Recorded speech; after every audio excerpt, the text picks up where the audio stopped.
ডাল বাটাবাটির ঝামেলা ছাড়াই ইনস্ট্যান্ট এরকম লোভনীয় দই বড়া তৈরি করে নিতে পারবেন আপনিও শুধুমাত্র আলু দিয়ে। আজকে এই সহজ রেসিপি আপনাদের সাথে শেয়ার করব। আলু আমি খুব ভালোভাবে ধুয়ে পরিষ্কার করে টুকরো টুকরো করে কেটে নিয়েছি। এটা আমি গ্রেটার দিয়ে গ্রেট করে নিয়েছি। এখন স্বাদমতো লবণ দিয়ে দিতে হবে আর দিয়ে দেব 1 চামচের মতো শুকনা মরিচ আর অল্প একটু চাট মশলা। চাট মশলা না থাকলে গরম মশলাও দিতে পারেন। এখন 2 টেবিল চামচের মতো আটা দিয়ে দেব। এবার সব কিছুকে খুব ভালোভাবে মাখিয়ে নেব। আর এখানে কিন্তু পানি দেওয়া যাবে না। আলুর গায়ে যে পানিটা লেগে আছে এই পানি দিয়েই আমি আলুটাকে খুব ভালোভাবে কষলে মাখিয়ে নেব। আর এরকম গোল গোল বল তৈরি করে নেব দই বড়ার বলের জন্য। এখন চুলায় পর্যাপ্ত তেল গরম করে নিয়েছি একটি প্যানে। এই গরম তেলে তৈরি করা আলুর বলগুলো দিয়ে দেব। আর উল্টে পাল্টে চুলার জাল লো টু মিডিয়াম রেখে আলুর বলগুলোকে এখন ভেজে নিতে হবে। ব্যাস তৈরি হয়ে যাবে দই বড়ার জন্য বল।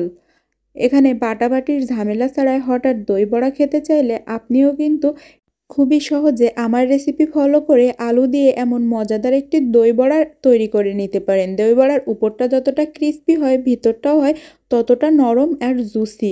রেসিপি ভালো লাগলে আমার পেজ ফলো করার অনুরোধ রইল আর ইউটিউব চ্যানেলটাও সাবস্ক্রাইব করে রাখার অনুরোধ রইল। আর ভিডিওটি কে কোথা থেকে দেখছেন আমাকে কিন্তু কমেন্ট করে জানাতে পারেন। এখন আমার আলুর বলগুলো ভাজা হয়ে গিয়েছে। এখন এটাকে তেল ঝরিয়ে উঠিয়ে নেওয়ার পালা। 1 কাপের মতো আমি এখানে টক দই নিয়েছি। অল্প একটু লবণ ও 1 চামচ চিনি দিয়ে টক দইটাকে ফেটিয়ে নেব। 1-2 মিনিটের মতো টক দইটাকে ফেটিয়ে নিয়েছি। এখন তৈরি করা বড়াগুলো নিয়ে নিলাম। এবার এই আলুর বড়ার উপরে দিয়ে দেব আমি ফেটিয়ে রাখা টক দই।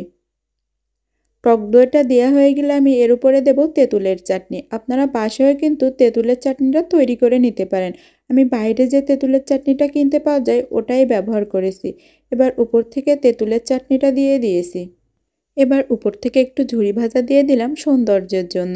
ব্যাস রেডি হয়ে গেল আমার ইনস্ট্যান্ট আলু দিয়ে খুব মজাদার একটি দই বড়া।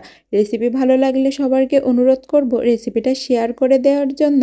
আর আপনারা সবাই কমেন্ট করে জানাবেন আমার রেসিপিটা আপনাদের কাছে কেমন লেগেছে। রেসিপি ভালো লাগলে সবাই বাসায় একবার ট্রাই করে দেখবেন।